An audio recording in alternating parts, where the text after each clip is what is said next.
Goeiemôre. Ja, het is lekker om weer met julle te gesels. Môre Willem, môre luisteraars, môre almal. Ja, ons het so pas Paasfees gevier. En mens dink oor al die baie dinge. Ek hoop jy was een van daardie wat wel die Paasdienste bygewoon het, want ja, in Suid-Afrika is Paasfees mos nou die Paasnaweek mos die lekkerste lang vakansie naweek. Maar vir gelowiges is dit eintlik 'n besondere diep naweek om te dink aan die diepste kerne van ons geloof. Nou my tema van vanoggend uh sluit nog aan by Paasnaweek en 'n bietjie terugdink oor wat daar gebeur het. Ons praat so baie van die klip wat weggerol is. Uh wat is die waarde, die significance, die waarde van daardie gebeure? Willem, ek weet nie of jy saam met my dink aan hierdie dinge nie. Maar hoekom het dit gebeur? Nou ja, ek dink baie sal sê dat ja, dit gebeur dat Jesus opstaan, dit wys dat hy opgestaan het. Maar kom ons dink 'n bietjie mooi hoe dit gewerk het. Net so ter wille van die agtergrond wil ek sê ek en 'n vertaalspan het ook hierdie gedeelte vertaal en toe daar 'n baie interessante ding na vore gekom. Dit is eintlik 'n grappie, né? Dis verlore in vertaling. Julle weet die Johannes en Petrus het aangehardloop dat die graf wil gaan kyk en te sien die linne van Jesus se graf begrafenis daar lê, maar die linne wat om sy kop was het eenkant gelê. Nou hulle gebruik die NIV, 'n sekere NIV vertaling, ek dink is 84 of wat is. As 'n basisvertaling wat hulle lees, dan werk ons van die Grieks af verder om te sien of hulle vertaling reg is, maar hulle moet dan 'n voorvertaling hê. Dit is die NIV. En die NIV in Johannes 20 vers 6 en 7 klink so. He saw the strips of linen lying there, as well as the burial cloth that had been around Jesus' head. The cloth was folded up by itself, separate from the linen. So daardie woord het, the cloth was folded up by itself. Het hulle toe gaan vertaal. Ek weet nie hoe verstaan jy dit nie, né? Wat beteken dit? Die cloth was folded up by itself. Ja, ek het nie eens na gedink nie. Dit was daar eenkant gewees, maar dit kan ook iets anders beteken. En dit is wat my vertaalspan gedink het dit beteken, omdat dit so 'n hoe verhewe goddelike gebeure is. Het hulle dan dit as volg vertaal. Hulle het die doek wat om sy kop was gesien wat daar eenkant gelê het, van self opgevou sonder mense te doen. The cloth was folded up by itself. So hierdie doek was self opgevou. God het dit gedoen, nie mense nie. Nou ja, ek dink nie dis wat dit beteken nie. Die Grieks maak dit eintlik duidelik, dit was net eenkant gewees daarby by homself. Dit was nie ter homself opgevou nie. Dit was opgevou en eenkant gelê. Ja. So gebeur dit dat baie keer sulke klein interessanthede in glip in die vertaal wêreld. Ja, vir die kinders in besonder, maar ook natuurlik vir ons groot mense, want ons wil ek die volgende vraag vra en illustrasie maak. Ons praat so van Jesus se graf en ons praat van hoe hy opgestaan het, al die dinge, maar kinders, hoe lyk die graf waar oupa en ouma begrawe is? Hoe maklik sal ons die klip kan wegvat of wegrol? Dit staan in die Bybel. Die meeste grafstene wat ek ken, het 'n groot vierkantige steen op, of 'n groot vierkantige steen bo op die lengte van die graf. En mens sou nie dit maklik kon wegrol nie, miskien wegvat, maar nou ja. En ek dink nie ons as gelowiges dink altyd aan die volle konsekwensies van hoe nuwe gelowiges of kinders hierdie dinge moet verstaan nie. En as jy, ma, pa, jy moet mooi vir jou kinders verduidelik dat die graf waarin Jesus begrawe is, nie gelyk het soos die graf waar oupa en ouma begrawe is nie. Die graf waar oupa en ouma begrawe is 'n gat in die grond. Die graf waar Jesus begrawe is soos 'n grot wat uitgehol is, soos daarin by Golden Gate, die sandsteen, né? Jy kan in die sandsteen ingrawe en 'n kamertjie maak. So die graf waarin Jesus begrawe is eintlik 'n grafkamertjie, 'n grootjie. En daaroor het dit 'n deur gehad en die deur was eintlik 'n ronde rots, soos 'n wiel. En daaroor moes die deur weggerol word. Ja, net so terwyl van die agtergrond. Maar kom ons lees Johannes 20 vers 1 tot 10. Ons skriflesing dan, Johannes 20 vers 1 tot 10, die opwekking van Jesus. En vroegoggend op die eerste dag van die week, terwyl dit nog donker was, kom Maria Magdalena tot by die graf en sien dat die klip van die graf verwyder is. Sy hardloop toe na die toe en gaan na Simon Petrus en na die ander disipel vir wie Jesus liefgehad het en sê vir hulle: Hulle het die Here uit die graf weggevat en ons weet nie waar hulle hom neergelê het nie. Petrus en die ander disipel het toe uitgegaan en na die graf gegaan. Die twee het saam gehardloop, maar die ander disipel het vooruit gehardloop, vinniger as Petrus, en eerste by die graf aangekom. Toe hy vooroor buig, sien hy die linnedoek lê. Hy het egter nie binne gegaan nie, maar Simon Petrus wat hom gevolg het. Daar aangekom, het hy die graf binne gegaan en die linnedoek daar sien lê. En die doek wat oor sy kop was, Die doek het nie by die linnedoek gelê nie, maar was eenkant afsonderlik opgerol. Toe het ook die ander disipel, die een wat eers by die graf gekom het, binne gegaan en hy het gesien en geglo. Hulle het nog nie die skrif verstaan dat hy uit die dood moes opstaan nie. Daarna het die disipels weer huis toe gegaan. Toe dit is wat dan gebeur het. Hulle het dan gekom, gesien die graf is oop en gesien Jesus is weg. Maar nou wil ek 'n vraag vra. Hoekom was die graf oop gewees? En ek dink miskien is jou eerste antwoord, soos my eerste antwoord altyd maar was, die graf se deur is oopgemaak sodat Jesus kon uitloop. Is dit wat ons glo? Is dit die waarheid? Is dit nodig? So, kom ons kyk wat skryf Matteus oor hierdie oop graf. So ons gaan nou in Matteus lees. Dan sien ons hoe die graf gemaak is, wie dit oopgemaak het en wanneer dit oopgemaak is. So, die weggerol van die klipdeur, hoe dit gebeur, wie dit gedoen en wanneer is dit gedoen. So Matteus gee vir ons hierdie inligting wat die ander evangelies nie gee nie. So ons lees Matteus 28 vers 1 tot 2. Net daai twee versies, Matteus 28 vers 1 en 2. Die wegrol van die klipdeur.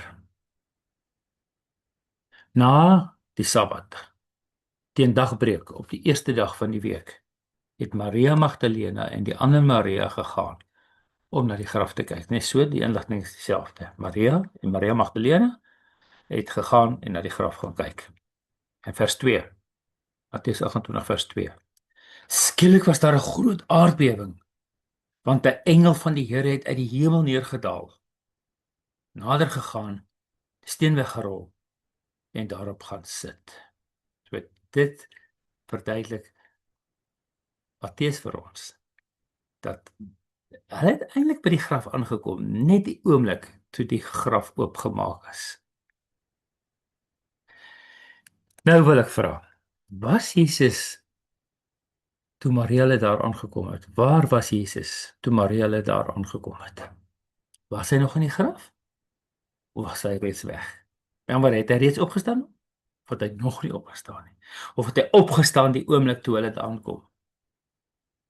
Ek dink ons almal weet, Jesus het reeds opgestaan. Hy was reeds weg. Maar wat het die engel dan kom doen? Nou kom ons lees wat sê Matteus, ons lees weer. Kom ons kyk weer. So, die Sabbatdag, die dagbreek op die eerste dag van die week het Maria Magdalena en die ander Maria na die graf gegaan om te kyk. En dan vers 2. Skielik was daar 'n groot aardbewing, want 'n engel van die Here het uit die hemel neergedaal, nader gegaan, die steen weggerol en daarop gesit. So, hulle het daar aangekom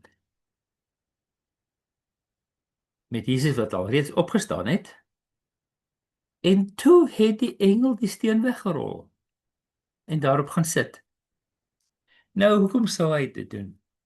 En dit is dan die tema van my boodskap hier, ter wille van ons. Sodat ons kon sien hy's weg, sodat ons kon sien hy het opgestaan. Jesus het nie nodig gehad dat die deur oopgerol moes wees vir hom nie. En dit sien ons baie duidelik in die volgende paar voorbeelde wat ek vir julle wil wys. So die steen is weggerol ter wille van ons, dat ons kon sien Jesus het opgestaan. Nie ter wille van Jesus nie, want hy het dit nie nodig gehad nie. En dit word bevestig deur Johannes 20. Ek lees vers 19 en 20. So dit is nou die eerste verskyning van Jesus aan die disippels, aan al die disippels saam. Johannes 20 vers 19 tot 22. Dit was al laat die aand op daardie eerste dag van die week. Die deure waar die disippels vergader het, was gesluit uit vrees vir die Jode. So hulle het geglo nou dat Jesus opgestaan het. En die Jode het gedink dit het nie gebeur nie. Die Jode het gedink hulle was skelm geweest. En hulle was 'n bietjie bang geweest, né? Die Romeine het ook wagte daar gestel. En nou omdat hulle bang was, het hulle die deure gesluit. So op die eerste dag van die week, daai dag, het hulle die Sondag, het hulle die deure gesluit en vergader. So die deure waar die disippels vergader het, was gesluit uit vrees vir die Jode. Jesus het toe gekom en tussen hulle gaan staan. Die deure was gesluit en Jesus het gekom en tussen hulle gaan staan. En vir hulle gesê: "Vrede vir julle." En nadat hy dit gesê het, wys hy vir hulle sy hande en sy sy. Die disippels was verheug toe hulle Jesus sien. So hulle was baie bly geweest dat hulle sien Jesus lewe nog, lewe weer. Maar Johannes 20 vers 24 gee vir ons 'n interessante klein bietjie ander inligting.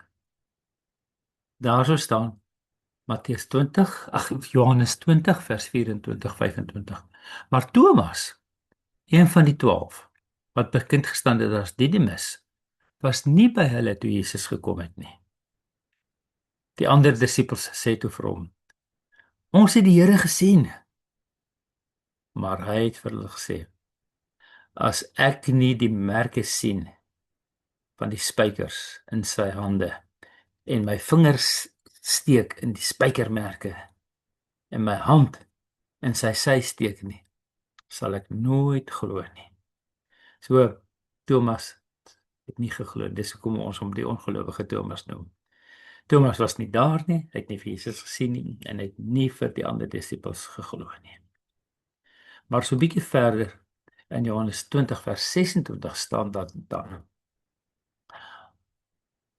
8 dae later was sy disippels weer bymekaar binne en Thomas saam met hulle, né? Hulle was weer binne bymekaar in 'n gebou, in 'n kamer. En Thomas was saam met hulle. Terwyl die deure gesluit was, het Jesus gekom en in hulle midde gaan staan en gesê: "Vrede vir julle."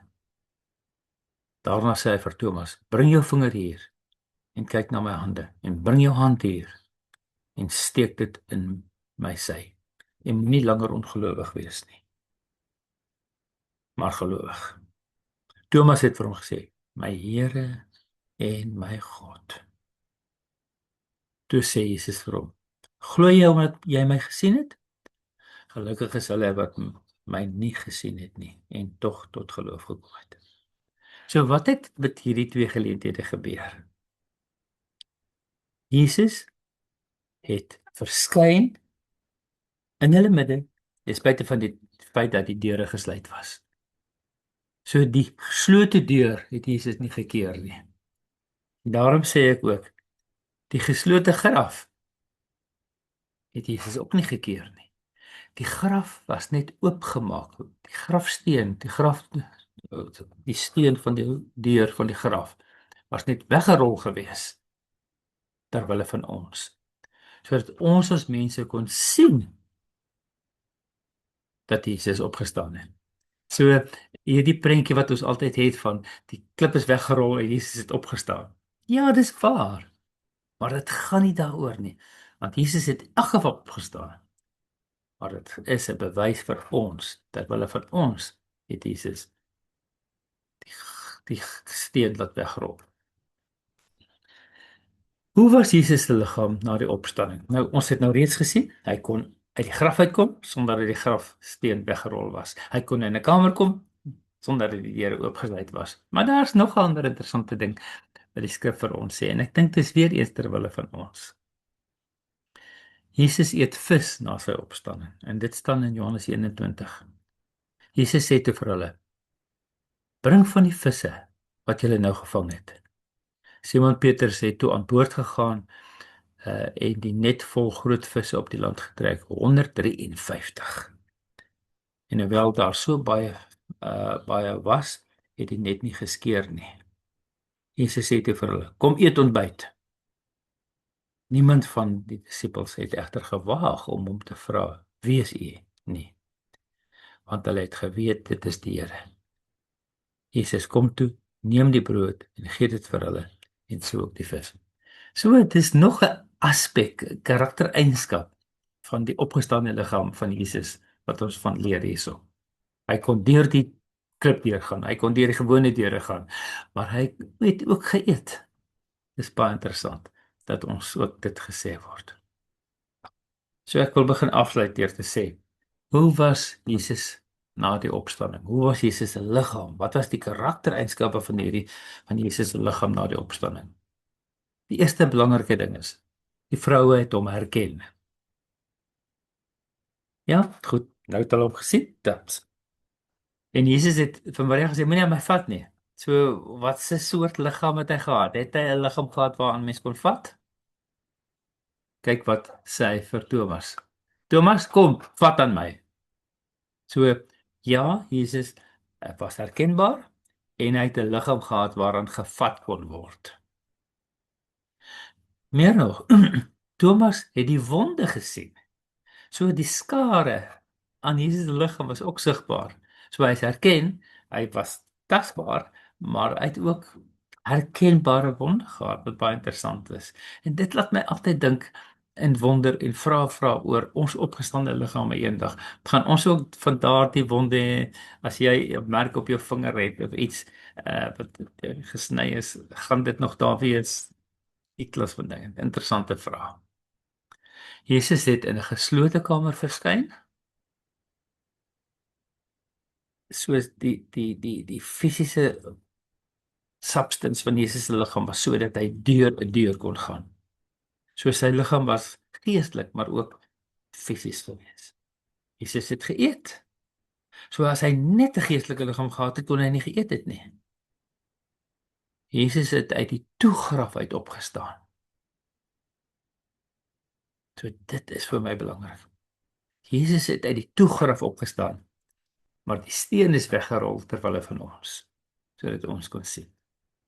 Jesus se liggaam was dis totaal en al vernuwe, maar tog herkenbaar.